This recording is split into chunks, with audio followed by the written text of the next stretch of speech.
Jadi kalau misalnya kita berada dalam lingkungan yang sangat negatif, oke, ya berarti kita punya pilihan dan kita bisa keluar dari lingkungan yang negatif itu. Tapi susah nih sekarang zaman COVID ya kan, ada suara di mana-mana dan seterusnya. Justru saya bilang karena sekarang COVID, kalian nggak bisa kemana-mana. Jadi sebenarnya suara-suara itu datangnya dari mana sih? Datangnya kan dari TV, dari WhatsApp, ya kan? Jadi kalau kalian nggak mau dengerin mereka, bisa nggak? Ya bisa, matiin aja WhatsApp-nya.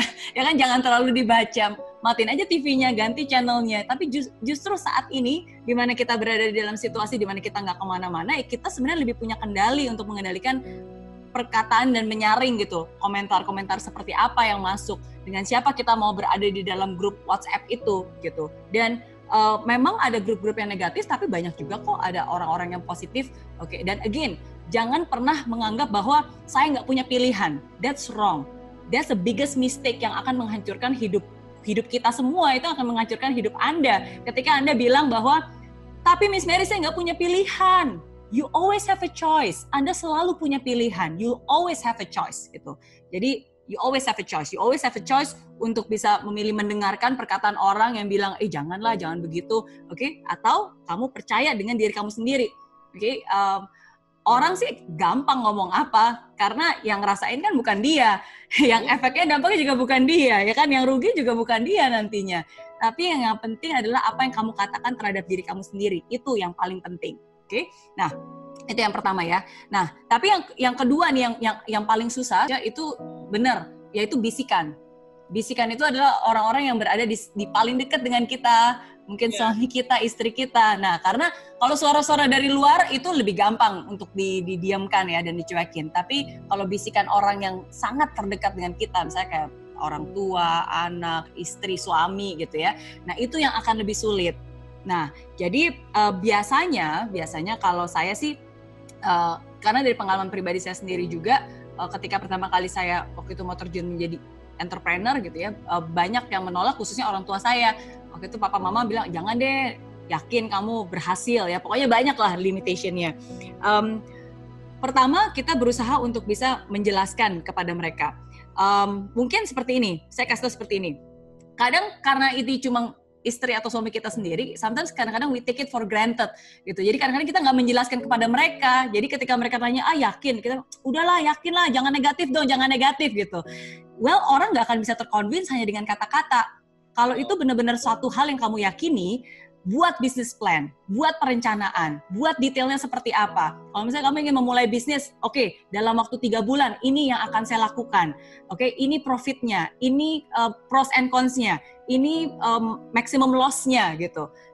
Kasih timeline. Anggap aja kalian lagi mau pitching ke investor. Kalau kalian bertemu dengan investor, orang yang akan menginvestkan uang kepada Anda, pasti Anda nggak mungkin cuma bilang, yakin, positif, nggak mungkin dong. Pasti kan buat business plan, buat perencanaan, buat forecasting. Nah, hal yang sama juga yang harus kalian lakukan kepada mungkin suami, orang tua gitu. Karena ketika mereka melihat bahwa, oh, wow, this is serious. Anda benar-benar buat plan, buat perencanaan, bukan hanya ngomong doang ya, tapi benar-benar real. Mungkin dengan itu mereka akan bisa melihat keseriusan Anda, dan mungkin dengan itu mereka akan bisa memberikan masukan, mereka akan bisa lebih mensupport. Oke, jadi again, kalau dari orang-orang luar itu mah cuekin aja, Anda punya pilihan untuk memilih dengan siapa Anda bergaul. Tapi kalau itu orang terdekat Anda, then if you are really serious in doing this, then you have to seriously make a plan and convince them, bukan hanya dengan kata-kata tapi dengan perencanaan dan aksi nyata. Itu menurut saya cara terbaik untuk mengconvince mereka, sehingga mereka juga bisa sama-sama mensupport ini. Gitu. Yeah. Jadi yes, memang yang namanya afirmasi itu penting. Apa yang kita katakan terhadap diri kita sendiri itu lebih penting. Bahkan sebenarnya kita lebih sering mendengarkan kata-kata dari diri kita sendiri dibandingkan orang lain. Coba setiap hari, pernah nggak sih Anda ngomong dengan diri sendiri? Ya iya pernah. Sekarang kan Anda lagi bertanya gitu kan, apa yang ada di pikiran Anda bertanya, Anda menjawab sendiri, itu yang justru jauh lebih penting sebenarnya.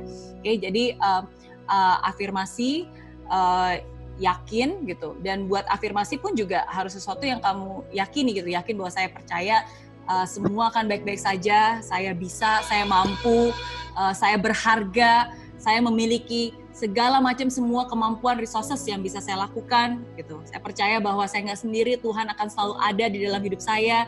Jadi hal-hal afirmasi inilah yang akhirnya membuat kita sendiri lebih yakin.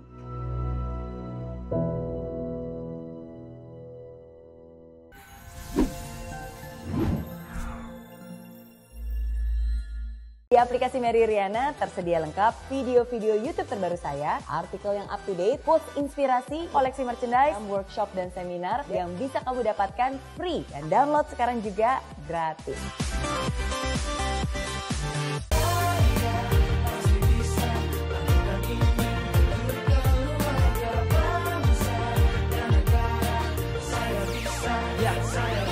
Laksana bumi tanpa hujan, hidup tanpa tujuan, kering dan mati tanpa hijaunya tumbuhan.